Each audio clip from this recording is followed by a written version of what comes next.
So what is Hotwire and what problems does it solve? To answer that, say we have a typical Rails app and on this page there's an interactive element. It sends an HTTP request to a controller action and a new page of HTML is sent back as the response. Then the whole page is reloaded even if only part of the page changed.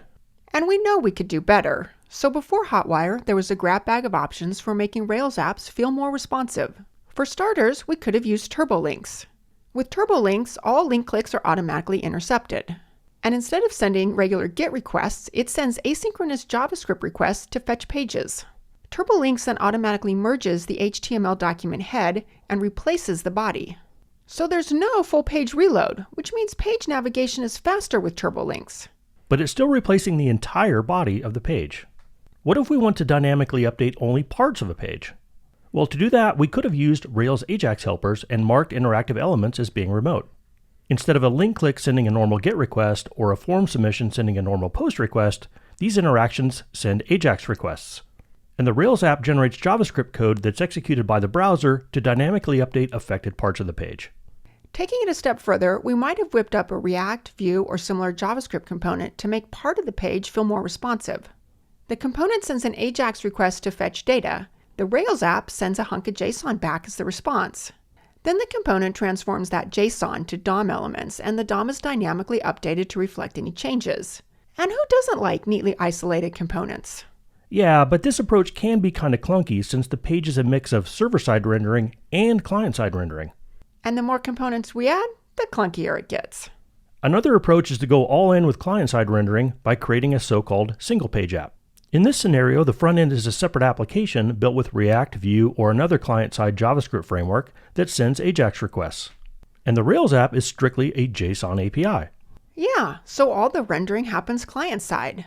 Now, if you've been down this path, you know it's not lined with roses. Yeah, there's a whole lot of inherent complexity when it comes to building and maintaining two separate apps that interchange data. First off, you're always context switching between JavaScript and Ruby. And you know, when that happens, it's all too easy to end up with duplicate logic. Plus, it's on your shoulders to design an API that allows the front end to efficiently fetch exactly the data it needs. No more, no less. On top of that, you have the challenge of keeping state in sync across two applications. Oh, and don't forget about all the additional tooling needed to bundle and deploy two separate apps. Now, there are cases where building an SPA is warranted, but they should be the exception, not the rule.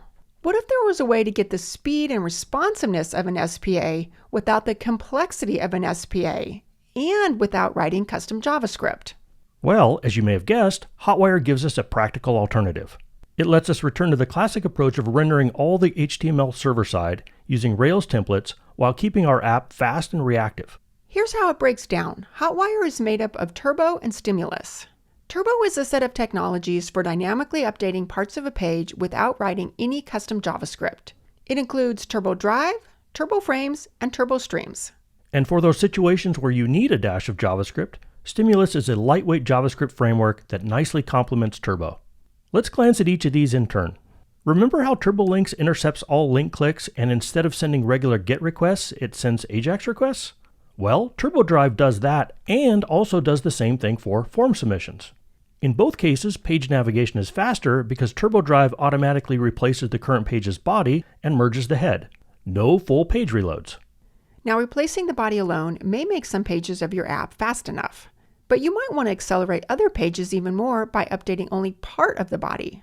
And that's where TurboFrames comes in. Let's say you have a link or form here. You would make this part of the page a TurboFrame by putting it in a TurboFrame tag with a unique ID. Now, any interactions within this frame are scoped to the frame. Clicking the link or submitting the form fires off an Ajax request to a typical Rails controller action. And a Rails template then only needs to render HTML for that frame. Turbo then automatically replaces just that part or frame of the page. No JavaScript required. But what if you want to dynamically update multiple parts of a page? Well, that's when you need Turbo Streams. In response to a user interaction, you return HTML consisting of Turbo Stream elements. And these are basically directions that Turbo follows to update affected parts of the page. Replace this, update this, prepend this, and so forth. You get the idea. But wait, there's more to Turbo Streams. Let's say you want to stream partial page updates to multiple browser sessions. No problem. TurboStreams uses Action Cable under the hood to deliver updates asynchronously over a WebSocket connection. And again, we get all this without writing any JavaScript. But what if you need a sprinkle of JavaScript? For example, you need a snazzy animation, a way to show hide content, or you want to use a JavaScript library such as a date picker. Well, these sorts of user interactions need to change the DOM, but don't require a round trip to the server. And that brings us to Stimulus. You know how Rails has controllers and actions? Well, Stimulus gives us a way to organize client-side JavaScript code in a similar way. You write a Stimulus controller, it's just a JavaScript object, that defines actions, which are just JavaScript functions. And those actions can do pretty much anything JavaScripty. Then, using HTML attributes, you connect a controller action to an interactive element. These actions then run in response to DOM events being triggered. So Stimulus gives us a structured, unobtrusive way to add in bits of JavaScript. Now, what we really like about Hotwire is that it, well, turbocharges what's already in Rails. Things like server-side rendering and routing, controllers and actions, templates and partials. Yeah, Hotwire isn't an all-new way of building Rails apps. It's about taking your traditional Rails app and incrementally improving it. For some pages, TurboDrive may give you all the boost you need. No application changes necessary. Just drop it in and you're off to the races. On pages that have some interactivity, you can strategically use TurboFrames. Oftentimes, that's as simple as taking an existing template, wrapping its HTML in a tag, and you're done. And in scenarios where you need to broadcast partial page updates, you can layer in TurboStreams with relatively minor code changes. Finally, when you need to reach for JavaScript, Stimulus is right at hand. So that's our take on Hotwire.